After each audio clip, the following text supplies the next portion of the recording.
2-3 सूचनाएं हैं जो आपको ध्यान से सुन लेनी है।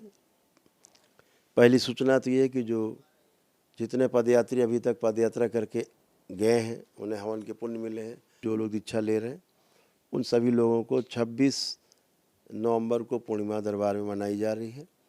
तो हवन तो 2 बजे से शुरू होता है शुद्धि का, लेकिन अपना रजिस्ट्रेशन 26 नवंबर को दोपहर 12 बजे तक हर सूरत में करा लेना है।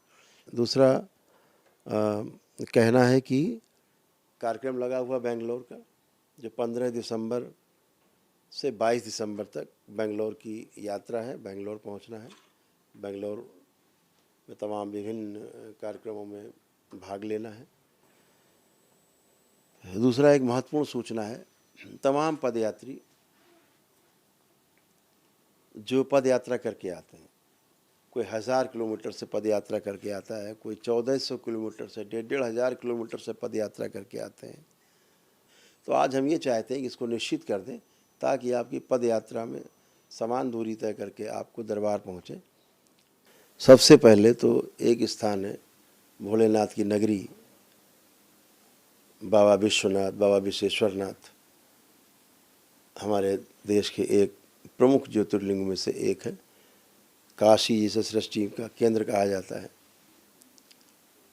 तो सभी पदयात्रियों के लिए एक गाइडलाइन है कि नए साल से 1 जनवरी से, अभी तो जहाँ से जो आ रहे हैं उनको पुण्य मिल ही रहे हैं, लेकिन ये ध्यान रखें कि जो 1 जनवरी से जो लोग पदयात्रा शुरू करेंगे उनके लिए गाइडलाइन दरबार की ओर से है।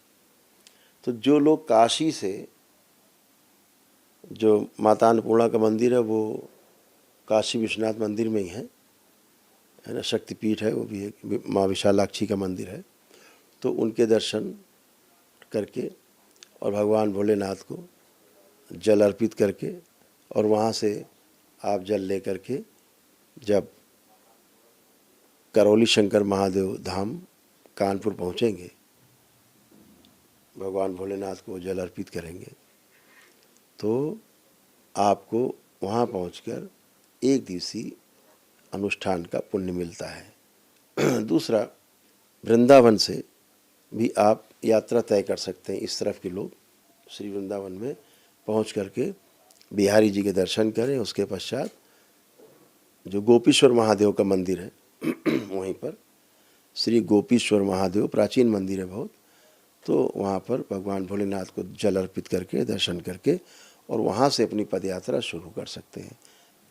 यदि आप अयोध्या जी से चलते हैं रामलला के दर्शन करके और आपको केवल अकेले ही आपके अपने कष्ट हैं स्वयं के, केवल अपने को अकेले ही रखना है टीने गुर्जा पथ में, परिवार को शामिल नहीं करना है, तो आप वहाँ पहुँच करके भगवान रामलला के दर्शन करके और वहाँ से आप पदयात्रा शुरू करते हैं दरबार तक के लिए, तो आपको 9 हवन के पुण्य और एक आरोग्य हवन का पुण्य आपको मिलता है, जिससे कि आप स्वस्थ होते हैं, आपकी पितृमुक्त होती है और स्वस्थ होते हैं।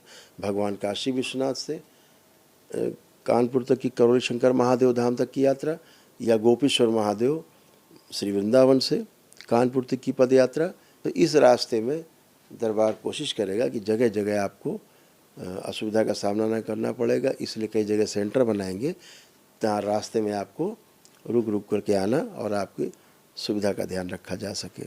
तो ये 3 स्थान अभी तक जो है चिन्हित किए गए हैं। इन 3 स्थानों से आप पदयात्रा कर सकेंगे केंद्रित होकर के। इसके पहले आप जहाँ से चाहें वहाँ से दर्शन करते हुए अपना साधनों के द्वारा इन 3 केंद्र पर अपने अनुसार पहुँच सकते हैं। इस बात को मैंने कहा कि आपको केंद्रित कर दिया जाए ताकि आपको कोई कष्ट और संकट ज़्यादा ना उठाना पड़े, क्योंकि लंबी दूरी करके आप यात्रा करके आते हैं पद यात्रा बच्चों के साथ। जो काशी विश्वनाथ में जो सम्मेलन है जनवरी में 25, 26, 27 जनवरी का सम्मेलन है, महासम्मेलन है दरबार में कि बाबा के भक्तों का, शिष्यों का, दीक्षित लोगों का। वो पूर्णिमा जो 25, 26, 27 में 26 जनवरी को जो वहाँ पे 25, 26, 27 3 दिन का कार्यक्रम होगा, उस पूर्णिमा पड़ रही है उसमें, तो वहाँ दीक्षा का कार्यक्रम भी होगा और जो लोग सम्मेलन होगा ध्यान साधना में जो हम लोग भाग लेंगे, एक साथ मिलेंगे, मिलन होगा भक्तों का, शिष्यों का, वो कार्यक्रम 25, 26, 27 जनवरी को भगवान काशी विश्वनाथ के दरबार में हम लोग हाजिरी लगाएंगे और वहीं पर अपना कार्यक्रम संपन्न करेंगे। और वहीं पर जो आपके कई चीज़ें हैं जो लॉन्च होंगी नई नई, वो आपको वहीं से सूचना दी जाएगी। एक कार्यक्रम दरबार बना रहा है जिसमें नशा मुक्ति कैसे की जाए, दरबार के जो भक्त हैं या नए लोग हैं, कैसे जो लोग नशे से परेशान हैं, नाना प्रकार के नशा से परेशान हैं और अपने शरीर को नष्ट कर रहे हैं, तो उनको कैसे मुक्ति दी जाए, उसके बारे में कार्य योजना आपके सामने रखी जाएगी। और जो लोग ज़मीन को, भूमि को, इस पृथ्वी को दूषित कर रहे हैं, तमाम प्रकार की वस्तुएं डाल करके, उसमें गंदी वस्तुएं डाल करके और खेती करते हैं, फिर वही गंदगी हम लोग खा करके अपने पेटों में ले जाते हैं, रोग नए नए पैदा करते हैं शरीरों में। तो कैसे बचाया जाए, कैसे प्राकृतिक कृषि को बढ़ावा दिया जाए, कैसे हम उस खेती को करें जो हमारे लिए लाभकारी है, शुभकारी है और स्वास्थ्यकारी है। ऐसा एक बड़ा कार्यक्रम बनाएंगे और भगवान काशी विश्वनाथ के दरबार से इस कार्य योजना को बृहद रूप में प्रस्तुत किया जाएगा। जो हम लोग, सभी लोग जिस प्रकार की खेतियाँ कर रहे हैं वो सब कैसे कर रहे हैं, साथी मिल के कर रहे हैं हमारे, जिनको कई लोगों को भारत सरकार ने भी उन्हें पद्म भूषण वगैरह विभूषण को प्राप्त किया। दरबार के ओर से सभी लोग जो सक्रिय रहे इस प्रकार के कार्यक्रम में, प्राकृतिक कृषि में, तो वो लोग भी काफ़ी सम्मानित किए गए और भारत सरकार ने भी उन्हें भी पद्म विभूषण वगैरह जो पुरस्कार वगैरह दिए हैं, प्रोत्साहित किया है।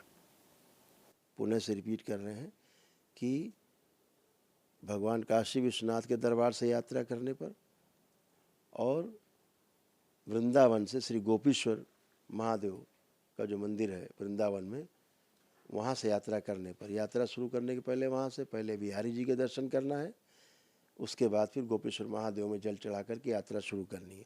ऐसे ही काशी विश्वनाथ से विशालाक्षी माता के दर्शन करना है और उसके बाद भगवान काशी विश्वनाथ को जल अर्पित करते हुए और फिर आपको यात्रा शुरू करनी है। यहाँ दोनों जगह से यात्रा शुरू करने पर एक दिवसीय अनुष्ठान का पुण्य, एक दिवसीय हवन का पुण्य मिलता है दरबार आकर, और एक दिवसीय महाहवन के भी पुण्य मिलते हैं। आवश्यकता पड़ती है तो उनके हवन भी अलग से निःशुल्क कराए जाते हैं। सब निःशुल्क है, ये पूरी तरह निःशुल्क है, मिलने का भी कोई शुल्क नहीं है, वहाँ पूरी तरह से निःशुल्क है, कोई टोकन नहीं है, पहुँचने पर भी कोई शुल्क नहीं है, रहने खाने का इंतज़ाम रहता है। अगर हमारी आपसे 2 दिन 4 दिन मुलाकात नहीं भी है, आप पहुँचते हैं, आपको रहने का इंतज़ाम है, दरबार में सब भंडारा चलता है, खाने पीने का इंतज़ाम है, तो कोई किसी प्रकार का कोई वहाँ कष्ट नहीं।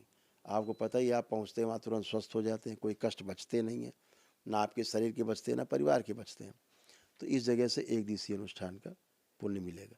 लेकिन जो अयोध्या जी से भगवान रामलला के दर्शन करके चलेंगे, दरबार आएंगे जो लोग, यहाँ तो परिवार को जोड़ के आप चल सकते हैं, भगवान काशी विश्वनाथ से पद यात्रा करके आने वाले लोग, और गोपीश्वर महादेव जो वृंदावन में है, श्री वृंदावन में, वहाँ से पद यात्रा करके आने वाले लोग अपने परिवार को अपने संकल्प में, अपने DNA ऊर्जा पथ में संकल्प में शामिल कर सकते हैं। तो सभी लोग संकल्प करके स्वस्थ होते हैं। लेकिन यदि स्वयं अपने अकेले कोई कष्ट है कोई, उसके लिए आप भगवान रामलला के दर्शन करके श्री अयोध्या जी से करोल शंकर महादेव धाम तक की पद यात्रा करते हैं तो आपको पुण्य 9 हवन के पुण्य और 1 आरोग्य वृद्धि ऊर्जा हवन का पुण्य प्राप्त होता है और आपको आनंद मिलता है, आराम मिलता है, और अपनी आस्था विश्वास श्रद्धा के अनुसार आप आनंद में होते हैं और स्वस्थ होते हैं, नकारात्मक स्मृतियाँ नष्ट होती हैं। ऐसा कार्यक्रम है, तो इसको इसी अनुसार ग्रहण करें।